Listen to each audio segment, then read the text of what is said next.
The emergency sirens wailed through Magnolia Grove as Karen Whitmore stood triumphant on her perfectly manicured lawn, cell phone pressed to her ear like a weapon. "Yes, officer, I need immediate enforcement of our HOA violations," she declared, her voice dripping with authority. But when the squad car pulled up and a figure stepped out, badge gleaming, court identification in hand, Karen's smug smile cracked like her porcelain facade. She had just called 911 on a federal judge, and he was about to teach. The morning sun cast long shadows across Magnolia Grove's pristine streets, each blade of grass measuring exactly 2 inches tall per HOA Regulation 4.7b. Karen Whitmore stepped onto her front porch, coffee mug in hand, surveying her kingdom with the satisfied air of a general reviewing troops.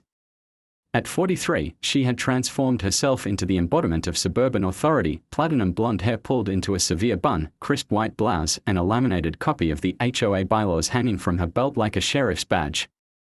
"Another beautiful day to maintain community standards," she murmured, her pale blue eyes scanning the neighborhood for infractions. 3 houses down, she spotted her target. The old Victorian at 847 Maple Street stood like a defiant island in a sea of beige conformity. Its owner, James Morrison, had been a thorn in Karen's side since he'd moved in 6 months ago. The man had the audacity to paint his shutters navy blue instead of the approved peaceful dove grey, and worse, he'd planted roses along his walkway without submitting Form 12C for landscaping modifications. Karen's grip tightened on her mug as she watched Morrison emerge from his house, a tall man in his 50s with graying temples and kind eyes behind wire-rimmed glasses. He wore a simple polo shirt and khakis, looking every inch the retired professor he claimed to be. But Karen knew better. Retired professors didn't drive luxury sedans or receive mail from government offices. "Morning, Karen," Morrison called out, his voice carrying the patient tone of someone who dealt with difficult people his entire career. "Beautiful day, isn't it?" Karen's smile could have frozen helium. "Mr. Morrison, I trust you received my latest correspondence regarding your numerous violations." Morrison paused at his mailbox, his expression unchanged. "I did. As I mentioned in my response, I'm still reviewing the HOA covenants with my attorney." "Your attorney?" Karen's laugh was sharp as breaking glass. "Mr. Morrison, this is a homeowners association, not a courtroom. We have rules for a reason." "Indeed we do." Morrison's voice carried an odd weight, as if he were speaking from experience Karen couldn't fathom. "Rules serve their purpose when applied fairly and within legal bounds." The comment hit Karen like a slap. Legal bounds? Who was this man to lecture her about legal bounds? She was HOA president, duly elected by a landslide margin of 4 votes to 3. She had authority here. "Mr. Morrison, I've been more than patient with your adjustments to our community. But patience has its limits." Karen descended her porch steps, her heels clicking against the concrete like a countdown timer. "Your landscaping violations alone constitute a breach of covenant. Your unapproved exterior paint colors are a direct assault on our property values. And don't get me started on your flagrant disregard for our parking regulations." Morrison turned fully to face her, and for a moment, something flickered in his eyes, not anger, but something deeper. Professional interest, perhaps. "Mrs. Whitmore, I've lived in many communities over the years. I've learned that good neighbors find ways to work together." "Work together?" Karen's voice rose an octave. "Mr. Morrison, you've ignored 17 formal notices." 17. In 6 months. You've made it abundantly clear that you have no respect for our community standards or the democratic process that established them. "Democracy," Morrison repeated softly, as if tasting the word. "Yes, I'm quite familiar with democratic processes." The comment sent a chill through Karen, though she couldn't say why. There was something in Morrison's tone, not condescension, but the quiet confidence of someone who'd seen democracy from angles Karen couldn't imagine. "Mr. Morrison, I'm going to make this very simple for you." Karen pulled out her phone, thumb hovering over the screen. "You have 24 hours to submit compliance plans for all outstanding violations. If you fail to do so, I'll be forced to escalate this matter to the appropriate authorities." Morrison's eyebrows rose slightly. "The appropriate authorities?" "The police, Mr. Morrison." The Sheriff's Department. The City Code Enforcement Office. Karen's voice gained strength with each word. I'm not some powerless busybody. I have connections. I have influence. And I have zero tolerance for residents who think they are above the law. Above the law. Morrison's voice was so quiet Karen had to strain to hear it. Mrs. Whitmore, I've spent my entire career in service to the law. I can assure you I have the deepest respect for its power and its proper application. Karen waved dismissively. Mr. Morrison, with all due respect, being a retired college professor doesn't make you a legal expert. I've done my homework. I know exactly what kind of authority I have here. I'm sure you do. Morrison's smile was enigmatic. Just as I know mine. Something in his tone made Karen's stomach flutter, but she pushed the feeling aside. She was Karen Whitmore, HOA president, defender of property values, guardian of suburban order. She didn't intimidate easily. 24 hours, Mr. Morrison. After that, we'll see how your supposed legal expertise holds up against real consequences. Morrison nodded slowly, as if reaching some internal decision. Mrs. Whitmore, you seem like a woman who appreciates directness. So let me be direct with you. I've lived through enough conflicts to know that the best outcome for everyone involved is usually the one that avoids unnecessary escalation. Unnecessary escalation. Karen's voice cracked like a whip. Mr. Morrison, you escalated this situation. The moment you decided our community standards didn't apply to you. Now you'll live with the consequences. Consequences, Morrison repeated, and again that strange weight entered his voice. Yes, I suppose we all will. Karen turned on her heel and marched back to her house, but not before catching Morrison's final words, spoken so softly she almost missed them, more than you know. The rest of the morning passed in a blur of righteous indignation. Karen spent 3 hours updating her violation database, cross-referencing municipal codes, and preparing what she privately called the Morrison File, a comprehensive dossier of every infraction. Every missed deadline, every instance of his flagrant disregard for community standards. By noon, she was ready for war. The first call was to the City Code Enforcement Office.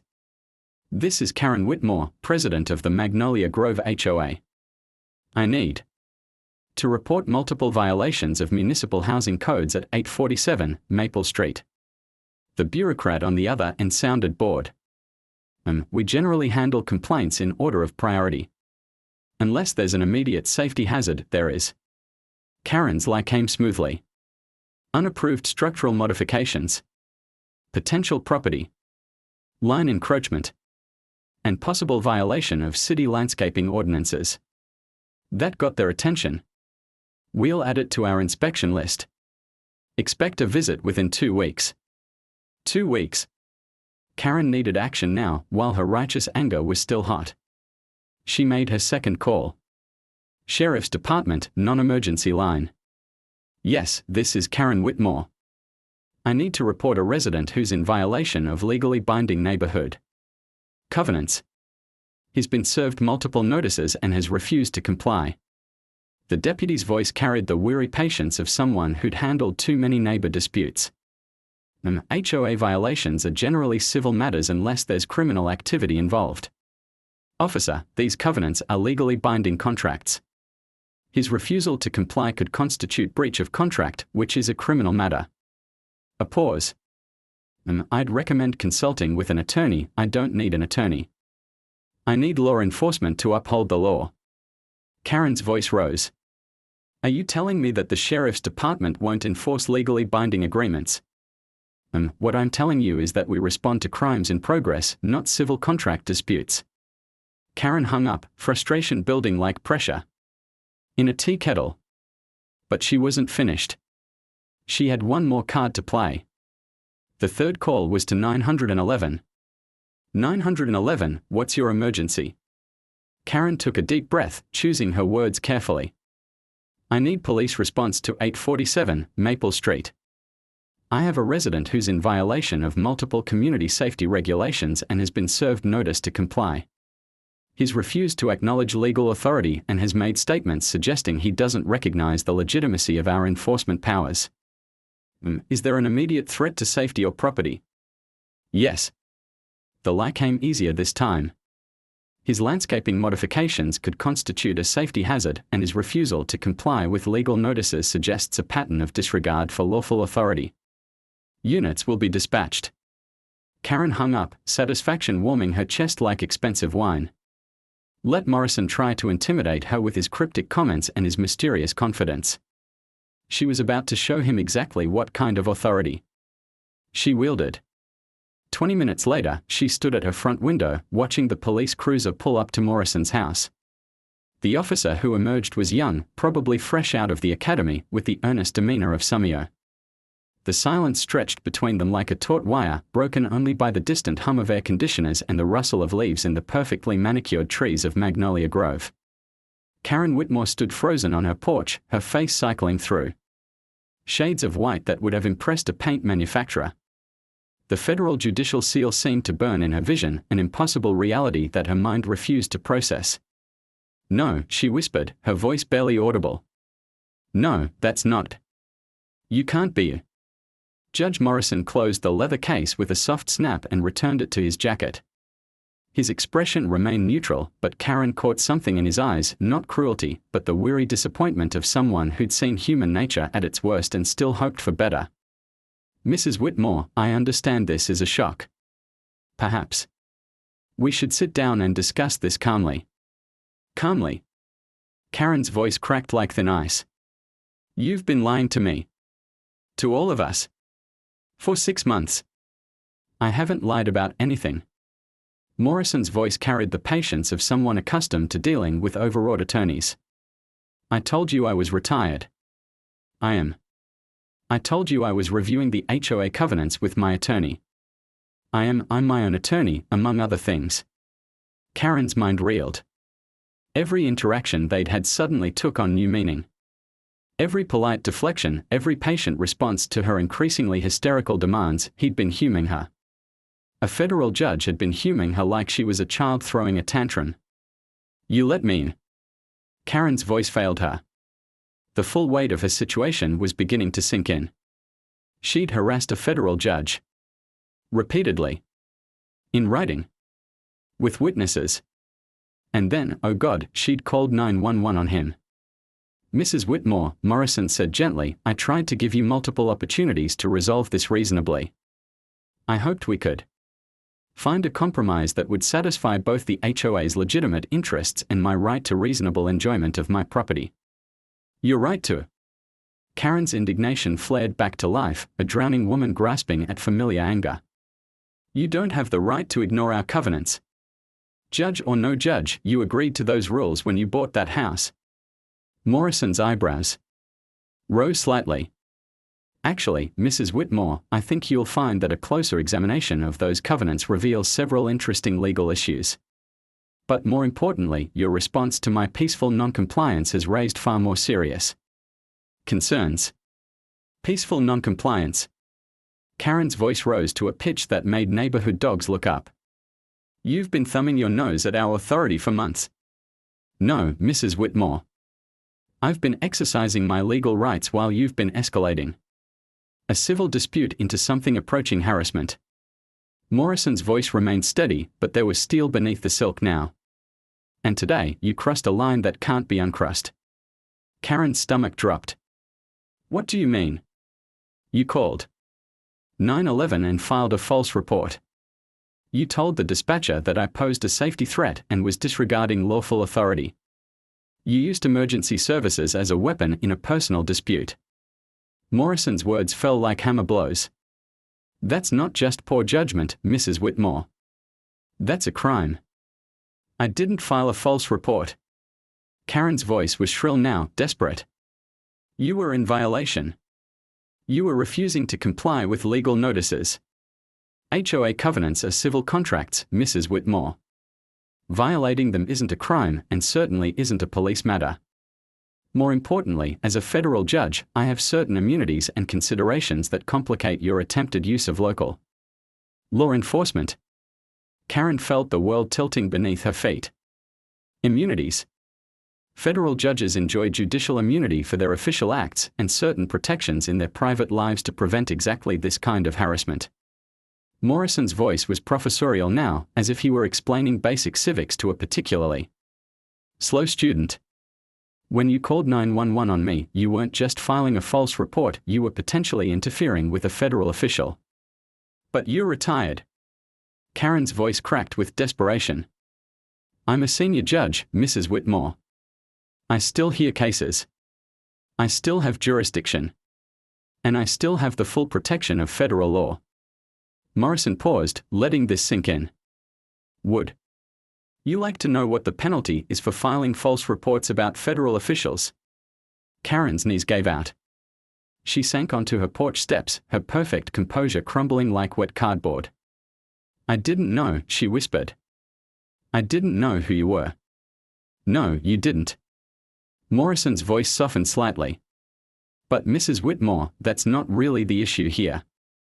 The issue is that you've been systematically harassing a neighbor over minor aesthetic preferences. You've threatened to weaponize government authority to enforce your personal preferences. And when I didn't immediately cave to your demands, you escalated to filing false emergency reports. They weren't false. Karen's voice was desperate now. Your landscaping, your paint colors, they are all in violation of our covenants. Mrs. Whitmore, I've spent 40 years studying the law. I've written judicial opinions that are cited in law schools across the country. I assure you, I know the difference between a civil contract dispute and a criminal matter. Karen stared at him, her mind struggling to process the magnitude of her mistake. What happens now? Morrison was quiet for a long moment, studying her with those kind eyes that had seen decades of human folly. That depends, Mrs. Whitmore. It depends on whether you're willing to acknowledge that you've made some serious errors in judgment and whether you're prepared to make amends. Amends? A flicker of hope sparked in Karen's chest. You mean you're not going to press charges? I didn't say that. Morrison's voice carried a warning. Filing false reports is a serious crime. Using emergency services as a weapon in personal disputes puts real people at risk. Every minute that officer spent here was a minute he couldn't spend responding to genuine emergencies. Karen felt tears building behind her eyes. I was trying to maintain community standards. I was trying to protect our property values. Mrs. Whitmore, did you know that I bought this house for $1.2 million? That I paid cash. Morrison's voice was matter-of-fact. Did you know that similar houses in unregulated neighborhoods sell for $200,000 more than comparable homes in HOA communities? Karen's mouth fell open. That's impossible. It's not. The market has spoken quite clearly about the value of excessive regulation. Morrison's smile was sad. Your HOA covenants aren't protecting property values, Mrs. Whitmore. They are suppressing them. But the rules exist to make people like you feel powerful. Morrison's words hit like a physical blow. They are not about property values or community standards. They are about control.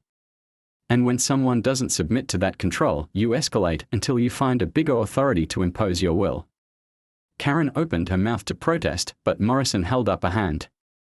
Mrs. Whitmore, I've seen this pattern in my courtroom hundreds of times. Small-scale authoritarians who mistake process for justice, who confuse their personal preferences with moral imperatives.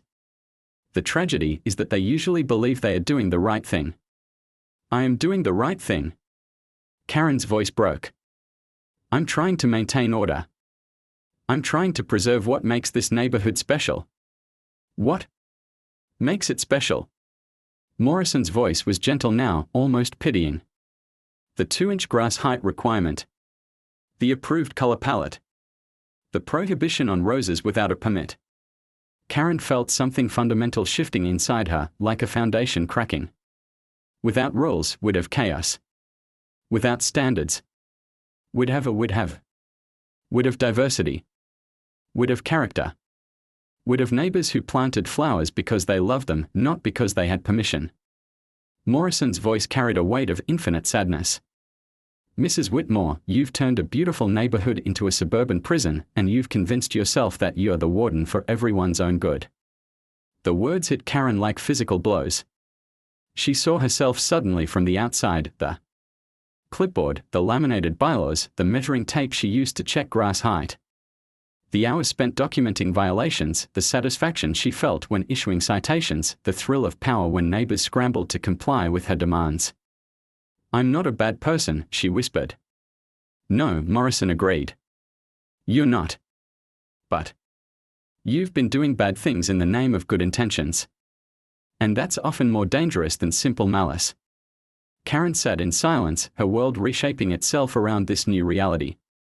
She thought of her neighbors, Mrs. Chen, who'd wanted to plant a vegetable garden but was denied because it wasn't aesthetically consistent. Mr. Patterson, who'd been fined for parking his classic car in his own driveway because it was too old to maintain the neighborhood's upscale image. The Johnsons, who'd received a violation notice for their children's chalk art on their own sidewalk. "Oh God," she whispered. "What have I done?" "You've created a community where people are afraid to express themselves in their own homes," Morrison said quietly. "Where neighbors spy on each other instead of helping each other. Where authority is more important than humanity." Karen looked up at him, tears streaming down her face. "How do I fix this?" "That's the right question," Morrison said. "But Mrs. Whitmore, fixing this is going to require more than just apologizing. It's going to require fundamental changes to how you think about your role in this community." "What kind of changes?" Morrison glanced around the neighbor.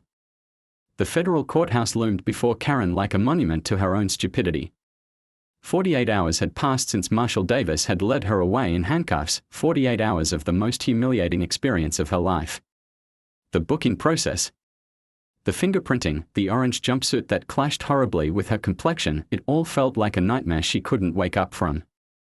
Now she sat in the back of her attorney's Mercedes, staring at the imposing granite facade of the building, where her fate would be decided. David Chen, no relation to her neighbor Mrs. Chen, as he'd pointedly reminded her, was one of the most expensive defense attorneys in the city. His hourly rate was more than most people made in a week, but Karen's husband had insisted on the best. "Remember what we discussed," Chen said, his voice carrying the crisp authority of someone who'd made a fortune defending the wealthy and foolish. "You speak only when spoken to. You answer only the questions asked. And under no circumstances do you mention the HOA or try to justify your actions." Karen nodded mutely, her hands trembling in her lap. The woman who'd once commanded neighborhood association meetings with imperious confidence now felt like a child being led to the principal's office. The federal prosecutor's office was a study in understated power. Assistant U.S. Attorney Sarah Martinez looked like she'd stepped out of a legal thriller, early 30s, sharp suit, eyes that missed nothing. She'd built her career prosecuting white-collar criminals and domestic terrorists, people who thought their position in society put them above the law. "Mrs. Whitmore," Martinez began, her voice carrying the cool professionalism of someone who'd seen every type of defendant, "you've been charged with filing false reports to emergency services, interfering with a federal official, and abusive emergency communication systems. These are serious federal charges." Karen's voice came out as a whisper. "I didn't mean to interfere with anyone. I just wanted him to follow the rules." Chen shot her a sharp look, but Martinez leaned forward with interest. "Tell me about these rules, Mrs. Whitmore. What exactly did Judge Morrison do that you felt warranted calling 911? "He painted his shutters the wrong color," Karen said, her voice barely audible. "And he planted roses without getting approval from the architectural committee." Silence filled the room like a physical presence. Martinez stared at Karen for a long moment, her expression unreadable. "You called 911 because a federal judge planted roses without permission. And the shutters," Karen added weakly. "They were supposed to be peaceful dove gray, but he painted them navy blue." Martinez looked at her notes, then back at Karen. "Mrs. Whitmore, when you called 911, you told the dispatcher that Judge Morrison posed a safety threat and was disregarding lawful authority. You used words like immediate threat and a pattern of disregard for law enforcement." Karen's face flushed with shame. I was trying to get them to take it seriously. Police don't usually respond to HOA violations. Because HOA violations aren't criminal matters, Mrs. Whitmore. They are civil disputes. Martinez's voice carried a note of incredulity. You deliberately misled emergency services to weaponize law enforcement in a personal dispute. It wasn't personal. Karen's voice cracked. I was protecting the community. I was maintaining property values. By harassing a federal judge over flower colors. The words hung in the air like an accusation. Karen felt the last vestiges of her self-righteousness crumble. When put that way, her actions sounded not just wrong, but insane.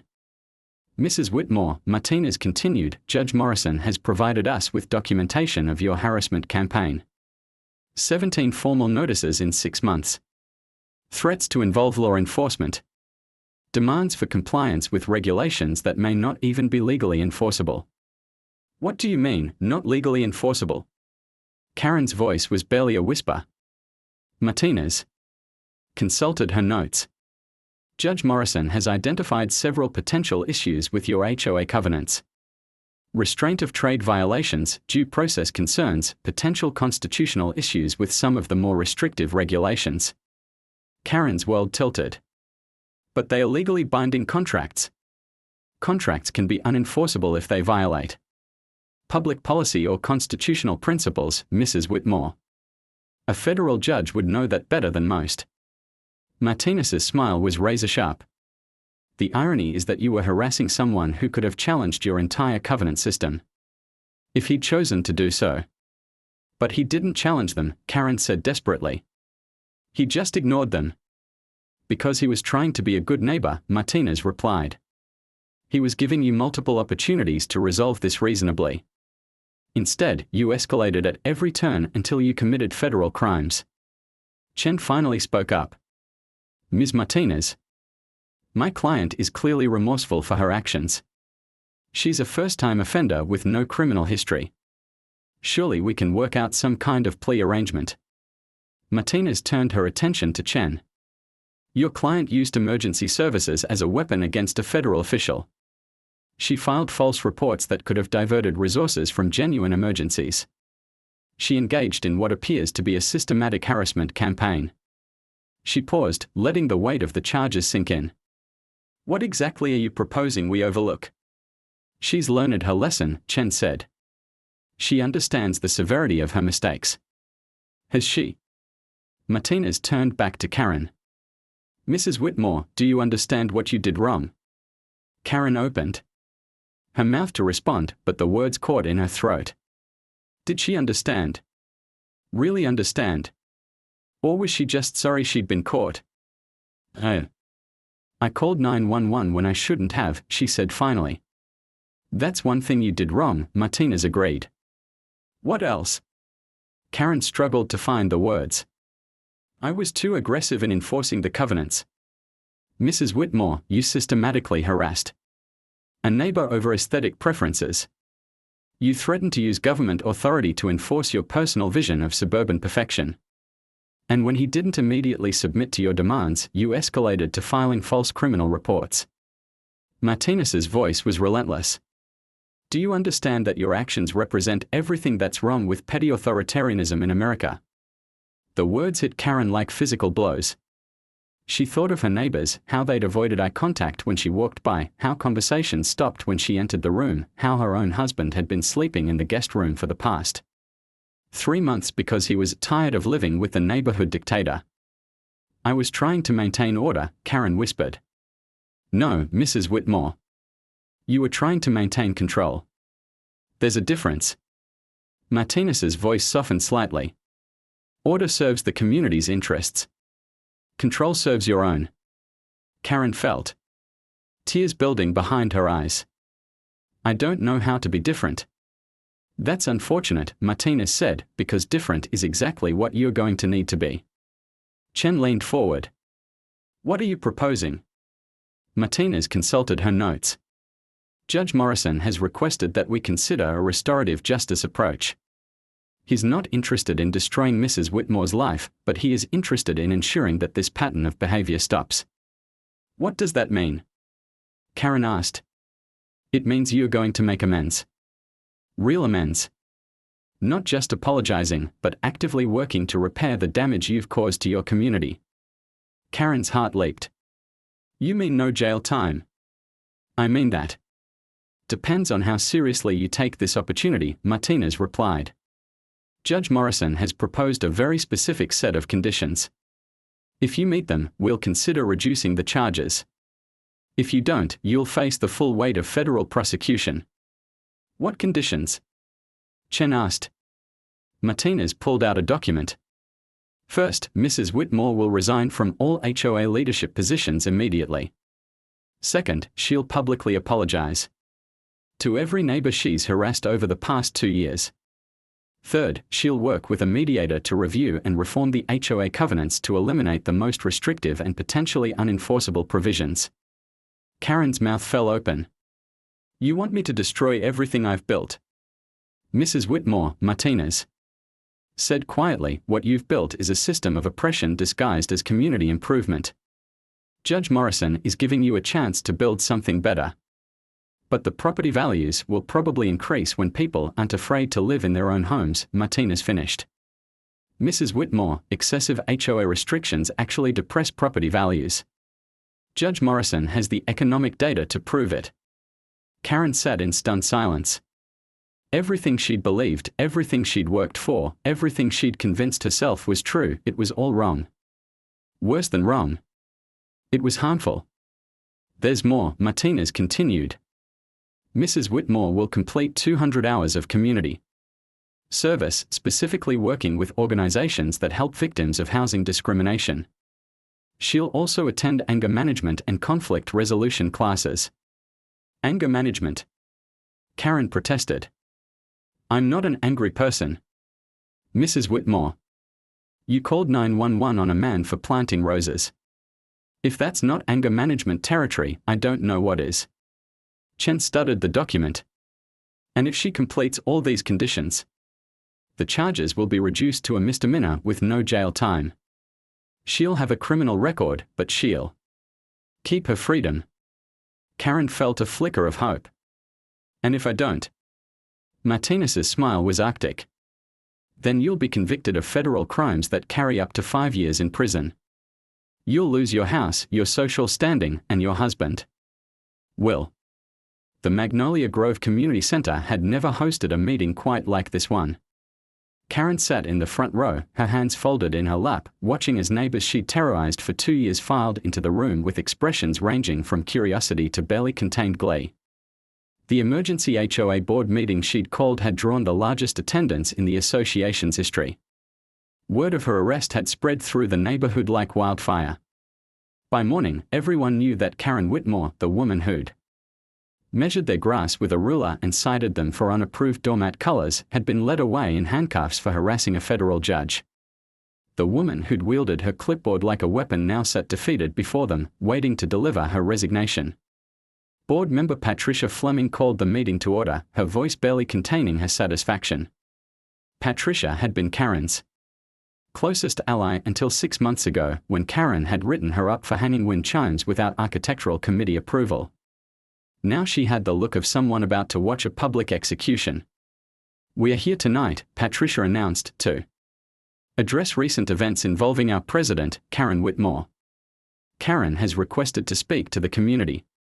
Karen stood on unsteady legs, her voice barely above a whisper. I've asked you all here to announce my resignation from the HOA board, effective immediately. A murmur rippled through the crowd. Some neighbors looked shocked, others relieved, and more than a few seemed disappointed that the spectacle was ending so quickly. I also want to. Karen's voice caught in her throat. The words she'd practiced all day suddenly felt impossible to say. I want to apologize for my actions over the past 2 years. Mrs. Chen, the elderly woman who'd been denied her vegetable garden, stood up from the third row. Karen, exactly what are you apologizing for? The question hung in the air like a challenge. Karen had prepared a generic apology, something vague about overzealous enforcement and misunderstandings. But looking at Mrs. Chen's weathered face, she realized that wasn't going to be enough. I'm apologizing for turning our neighborhood into a place where people are afraid to live, Karen said, her voice growing stronger. I'm apologizing for making you feel like criminals for wanting to plant vegetables in your own yard. Mrs. Chen nodded slowly. Do you know what happened after you denied my garden permit? Karen shook her head. I stopped going outside except to get my mail. I was afraid you'd find something else to cite me for. I was afraid to live in my own home. Mrs. Chen's voice carried decades of quiet dignity. That's not community, Karen. That's oppression. The words hit Karen like physical blows. She'd known, intellectually, that her enforcement had been strict. But she'd never considered the human cost the way her obsession with compliance had made people afraid of their own property. Tom Patterson stood up from the back row. Karen, you cost me $3,000 in storage fees because you said my classic car was an eyesore that violated the aesthetic standards of the neighborhood. I was protecting property values, Karen said weakly. My car is worth $40,000. Tom's voice rose. It's a fully restored 1967 Mustang. But you decided it was too old for your precious neighborhood image. More neighbors began standing. Sarah Johnson, whose children's chalk art had earned a violation notice. Mike Rodriguez, who'd been fined for flying an American flag that was supposedly too large for his flagpole. Elena Vasquez, who'd been threatened with legal action for speaking Spanish in her own front yard because it was disruptive to the community atmosphere. Each story was a knife twist of recognition. Karen had convinced herself that every citation, every violation notice, every threat of legal action was necessary to maintain standards. Now she saw them for what they really were, acts of petty tyranny that had made her neighbors prisoners in their own homes. I was wrong, Karen said, her voice breaking. I was wrong about everything. Being wrong isn't a crime, Karen, said Dave Morrison, no relation to Judge Morrison, from the middle of the room. But what you did to that judge? That was criminal. Literally. The room fell silent. Everyone knew about the arrest, but no one had heard the details. Karen felt 40 pairs of eyes boring into her, waiting for an explanation that would make sense of the senseless. I called 911 on Judge Morrison because he painted his shutters navy blue instead of gray, Karen said, the words tasting like ash in her mouth. And because he planted roses without getting approval from the architectural committee. The silence that followed was deafening. Then, slowly, someone in the back began to laugh. A bitter, incredulous sound that spread through the room like a contagion. Within moments, half the neighborhood was laughing, not with joy, but with the dark humor of people realizing just how absurd their situation had become. You called 911, Mike Rodriguez said slowly, because a federal judge planted flowers and painted his shutters the wrong color, Karen confirmed, each word feeling like a confession. Jesus Christ, Karen, Patricia Fleming muttered, shaking her head. We knew you were controlling, but that's insane. The word hung in the air like a verdict. Insane. Had she been insane? Karen thought back to that morning, remembered the righteous fury she'd felt at Morrison's refusal to submit to her authority. At the time, it had felt perfectly reasonable, even necessary. Now it felt like the actions of a stranger. There's more, Karen said quietly. Judge Morrison is proposing changes to our covenants as part of my plea agreement. The most restrictive rules will be eliminated or modified. The room erupted. Some neighbors cheered, others looked concerned, and the remaining board members looked like they'd been slapped. What kind of changes? Patricia asked, her voice sharp with alarm. Karen pulled out the document her attorney had given her. The architectural committee will no longer have veto power over basic landscaping. The approved color palette will be expanded to include any earth tone or complementary shade. The 2-inch grass height requirement will be eliminated. Children's outdoor toys and decorations will be permitted as long as they don't pose safety hazards. That'll destroy our property values, board member Robert Hayes protested. Actually, said a new voice from the doorway, it will probably increase them. Every head turned to see Judge Morrison entering the community center. He moved with quiet confidence, his presence immediately commanding the room's attention. Karen's heart hammered against her ribs as he took a seat in the back row. Judge Morrison, Patricia stammered, we didn't expect, that is, we weren't planning. I'm here as a neighbor, Morrison said simply. Not as a judge. I thought the community should hear some facts about HOA restrictions and property values. Karen felt the room's attention shift from her to Morrison, and for a moment she was grateful to be out of the spotlight. But then she realized what was happening. He was here to help her. Even after everything she'd done to him, he was trying to make her rehabilitation easier. Judge Morrison, Mrs. Chen said, is it true that our restrictions actually hurt property values? Morrison nodded. I've reviewed comparable sales data for the past 5 years. Homes in unrestricted neighborhoods consistently sell for 10 to 15% more than equivalent homes in heavily regulated HOA communities. Buyers are willing to pay a premium for freedom. But what about standards? Robert Hayes protested. What about maintaining neighborhood character? Character isn't created by rules, Morrison replied. It's created by people who care about their community and their neighbors. Some of the most beautiful, valuable neighborhoods in America have no HOA restrictions at all. Karen watched the room digest this information. She could see the wheels turning in her neighbors' minds, could see them realizing that everything they'd been told about the necessity of strict enforcement was wrong. Judge Morrison, Tom Patterson called out, what happens to Karen now? Morrison's eyes found Karen's across the room. For a moment, they simply looked at each other, the tyrant and her victim, the petty dictator and the federal judge she'd tried to humble. That depends, Morrison said quietly, on whether Mrs. Whitmore is genuinely committed to making amends, or whether she's just going through the motions to avoid prison. The words hung in the air like a challenge. Karen stood up slowly, her legs shaking but her voice steady. Judge Morrison, I know words don't mean much after what I've done. But I want you to know that I understand now. I understand that I hurt people. I understand that I was wrong about the rules, wrong about the community, wrong about everything. She paused, gathering courage for what came next. I understand that I became exactly the kind of person who makes neighborhoods worse, not better. Morrison studied her for a long moment. Understanding is the first step, Mrs. Whitmore. But understanding without action is just intellectual exercise. What kind of action? Karen asked. Morrison looked around the room, taking in the faces of the neighbors Karen had terrorized for 2 years. Mrs. Whitmore, you spent 2 years teaching this community to fear authority, to distrust their neighbors, to hide their personalities behind approved colors and measured grass heights. If you're truly committed to change, you'll spend the next 2 years teaching them something different. Like what? Like how neighbors should actually treat each other. Like how community standards can enhance rather than suppress individual expression. Like how real leadership serves PO. The morning sun filtered through the windows of the Magnolia Grove Community Center, illuminating what had once been unthinkable. Karen Whitmore on her hands and knees, helping Mrs. Chen plant tomatoes in the center's first community garden. The woman who'd once forbidden vegetables as aesthetically inconsistent now had dirt under her fingernails and genuine joy on her face. A little deeper, Karen, Mrs. Chen instructed, her voice carrying the patient authority of someone who'd been gardening for 70 years. Tomatoes need room for their roots to spread.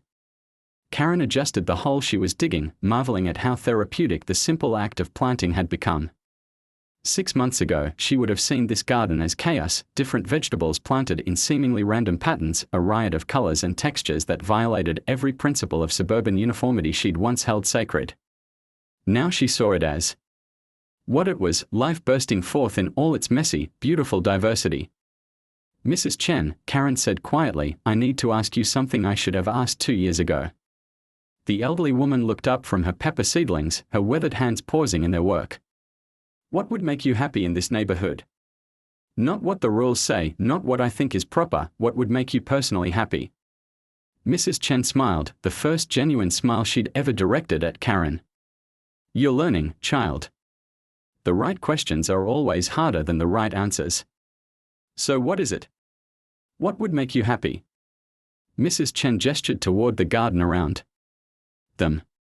This. Neighbors working together instead of watching each other for violations. Children playing without fear that their laughter is too loud or their toys too colorful. She paused, studying Karen's face. And watching someone I once feared become someone I can trust. The words hit Karen like a gentle benediction. Trust. After 6 months of apologizing, of attending anger management classes, of working with a mediator to reform the HOA covenants, this was the first time anyone had suggested they might actually trust her again. Karen, a voice called from across the garden. She looked up to see Tom Patterson approaching, his 10-year-old son Jake in tow. The boy was carrying a small watering can with the intense concentration of someone given an important job. Mr. Patterson, Karen said, climbing to her feet. How's the Mustang running? Like a dream, thanks to you. Tom's smile was genuine, if still touched with amazement at the transformation. Jake's been asking when he can help in the garden again. Karen looked down at the boy, remembering with shame how she'd once threatened to cite the family for his bicycle being left in their driveway overnight. Now she knelt to his level, her voice gentle. Jake, how would you like to help me plant some sunflowers? They'll grow taller than you are. The boy's eyes lit up. Really? Can we plant the giant ones? The ones that get 12 feet tall? The bigger the better, Karen said, and meant it. The old Karen would have worried about sight lines and uniformity. The new Karen was learning to see beauty in the unexpected. As they worked together, Jake chattering about his school science project on photosynthesis, Karen became aware of someone watching them.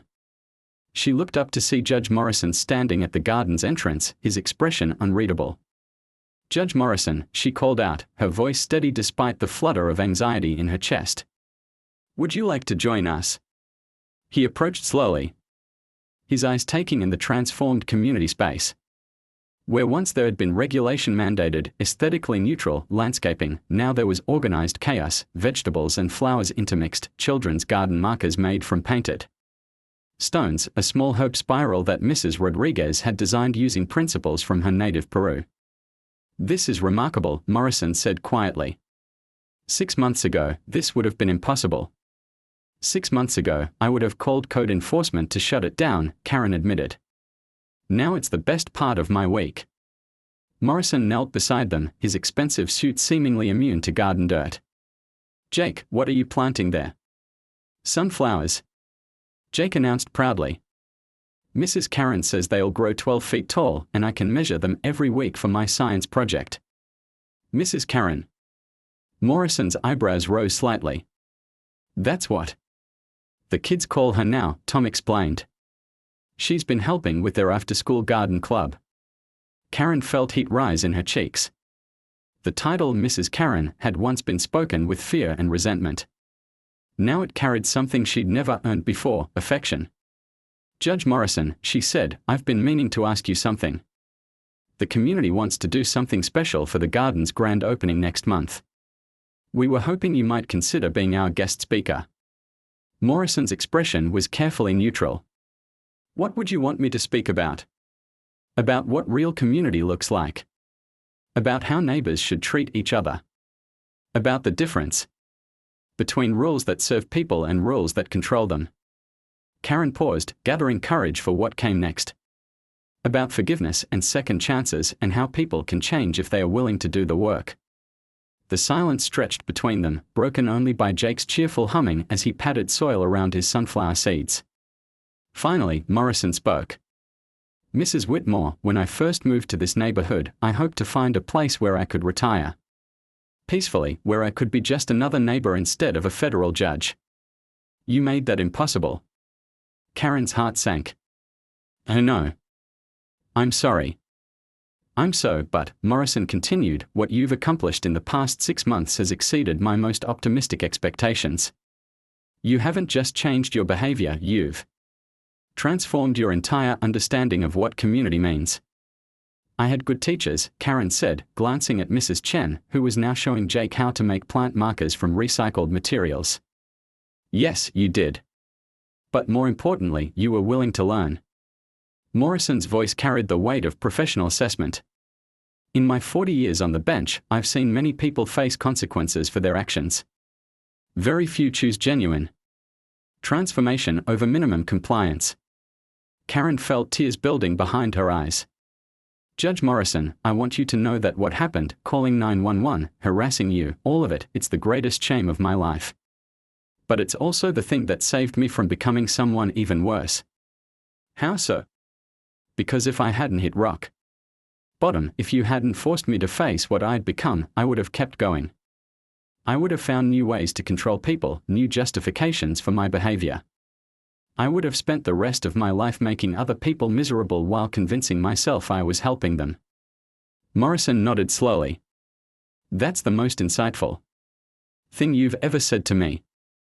It's the most honest thing I've ever said to anyone. They worked in comfortable silence for a while, 3 adults and a child creating something beautiful together. Karen found herself thinking about the journey that had brought her here, the arrest, the federal charges, the humiliation of facing neighbors she'd wronged. At the time, it had felt like the end of the world. Now she understood it had been the beginning of her real life. Karen, Mrs. Chen said suddenly, there's something I want you to see. She led them to the far corner of the garden, where she'd been working on a special project.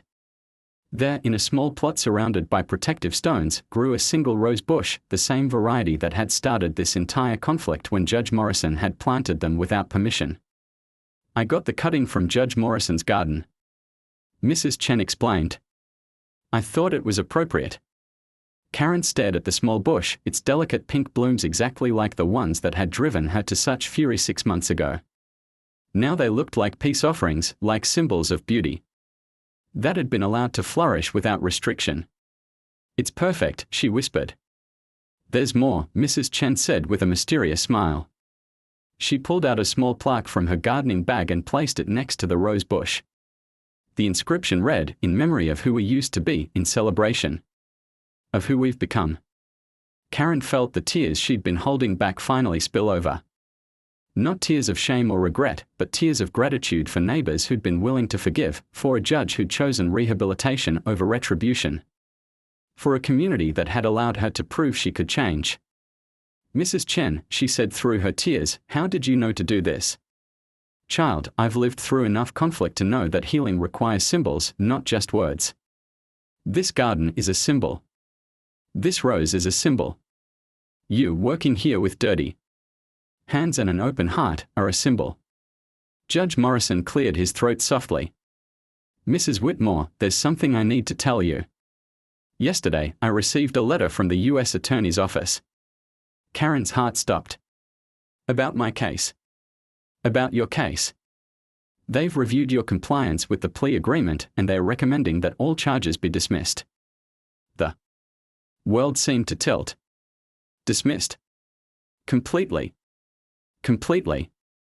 Your community service has exceeded expectations, your anger management counselor has given you the highest possible evaluation, and the mediation process has resulted in HOA reforms that could serve as a national model. Morrison's smile was genuine now, warm and proud. Most importantly, you've demonstrated genuine transformation, not just legal compliance. Karen sank to her knees in the garden dirt, overwhelmed by relief and gratitude. No criminal record. No federal conviction hanging over her head for the rest of her life. A clean slate she'd never expected to see. Aga.